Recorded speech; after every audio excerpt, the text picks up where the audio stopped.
Operation सिंदूर में पिटाई हुई तो मुनीर को फील्ड मार्शल बना दिया। अब दूसरी खेप पिट कर गई है क्रिकेट के मैदान में। अब किसको बनाएंगे फील्ड मार्शल, किसको प्रमोशन मिलेगा? क्योंकि यहाँ तो दावेदार भी 11-11 हैं। देखो, बात अगर जिद की होती है तो जिद के मामले में हम तुम्हारे बाप हैं। हमने इज्जत से ट्रॉफी दी, नहीं लिया, जिद किया, अपना गुरूर दिखाया, तो हमने कहा चलो हम ट्रॉफी नहीं देते।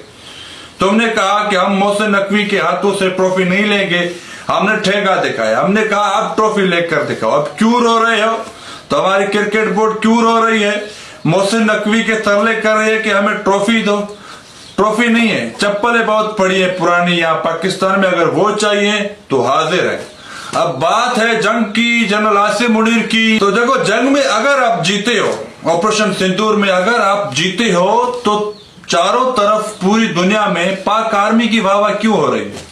जनरल आसिम मुनीर को अमेरिका वाले बुलाकर खाना क्यों खिला रहे हैं?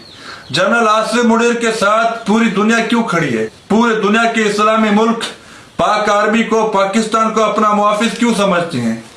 मक्के मदीने की हिफाजत और पहरेदारी, मुहाफिजी पाक आर्मी को क्यों मिली है? हम तो हारे हुए हैं ना, फिर हमें इतनी इज्जत क्यों मिली?